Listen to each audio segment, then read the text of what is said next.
Привет, Druzy, Wes O'Donnell, and today we're talking about Maskirovka. Ever since Russia performed its Little Green Men invasion of the Donbas and Crimea in 2014, the world has had a front row seat to the concept and the power of military deception.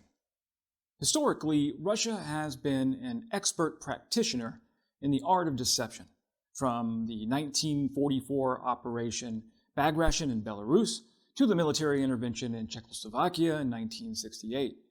Russia has repeatedly achieved surprise in both war and peacetime.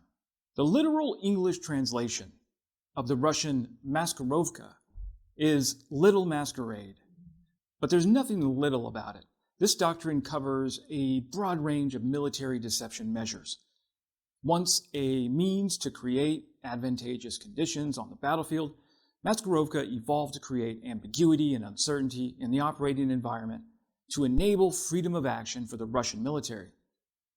After the Russian invasion of Crimea in 2014, it was clear that Russian special forces had seized government buildings, but Putin gave a news conference the following day denying that Russian soldiers were even in the country. When journalists asked Vladimir Putin where the troops in Crimea came from, the Russian president answered, "There are many military uniforms. Go into any shop and you can find one." With a straight face, Putin assured journalists that the Little Green Men, as they had come to be called, were local self-defense units. 5 weeks later, Putin admitted that Russian troops had been deployed to Crimea, but Maskirovka had served its purpose: confuse your adversary. The simplest form of Maskirovka originated in Ukraine. The baklava, commonly known as the ski mask, was named for a Ukrainian town of that name during the Crimean battle there in 1854. But now, Ukraine may have surpassed Russia in the quality of military deception, at least since Russia's large-scale invasion in 2022. For instance, on August 18th, Prague-based mill blogger Praise the Steph highlighted Russian claims that their forces had successfully located and destroyed the Ukrainian M270 multiple launch rocket system, MLRS. According to these reports, the Ukrainian MLRS had just launched a salvo in support of Kyiv's operations in the Kursk region before being zapped by Russian forces.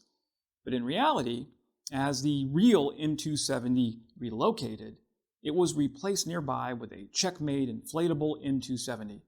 That decoy was subsequently spotted by a Russian drone.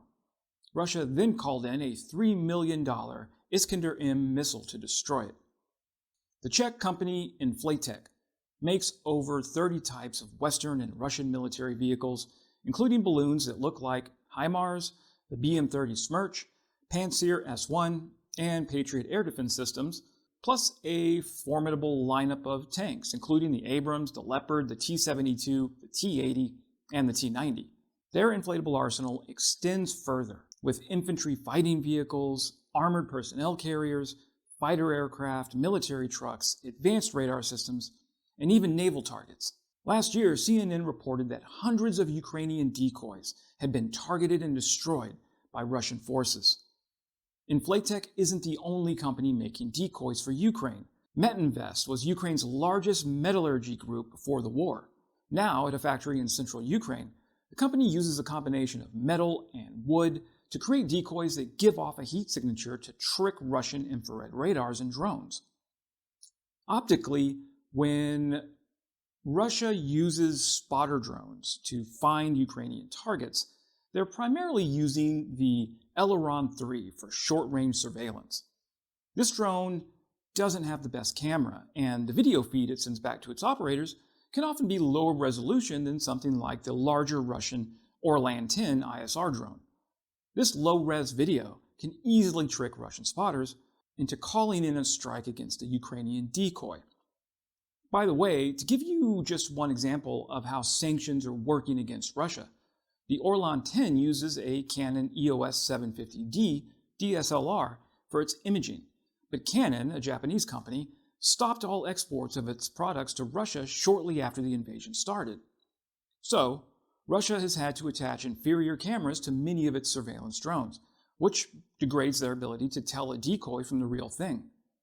Even at ground level, a Russian spotter without binoculars is going to have difficulty distinguishing fake from real at anything greater than 300 meters. Still, inflatables are Maskirovka at their most pragmatic. Also, remember there is a difference between just putting an inflatable tank in the middle of a field and taking steps to actually conceal the decoy in a way that makes the enemy think that it's the real deal. In September, the Ukrainians carefully took their time to conceal a fake $148 million German-donated Iris-T and just left a little piece of the front intentionally protruding from the tree line. The ruse worked. Within a few hours, a Lancet kamikaze drone launched by nearby Russian forces smashed into it. Since the war began, Russia has used about 850 Lancets. By the last count, using open source methods, they only have approximately 30 left, although they claim to be manufacturing more. I have to tell you that I get a warm, euphoric feeling every time Russia hits a $1,000 inflatable with a multi-million-dollar munition.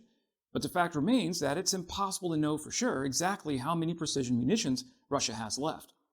Open source analysts and the US intelligence community both try to make estimations based on what Russia has used so far, combined with their diminished capacity to source advanced chips. So, it is difficult to quantify how successful Ukraine's inflatable Maskirovka has been. Personally, the best advice I ever got regarding success in reporting is to get good at measuring and communicating impact. How is X going to impact Y? That sort of thing. We do know that Ukraine's Maskirovka is having some adverse impact on Russian military operations. For now, that's good enough. And Ukraine's newfound excellence in military deception has, of course, evolved beyond low-level operational Maskirovka. The very fact that we were all caught by surprise when Ukraine invaded Kursk, including the United States government with its vast intelligence apparatus, is a testament to Ukraine's Maskirovka maturity. That's it for now. Glory to Ukraine, glory to the heroes, Slava Ukraini.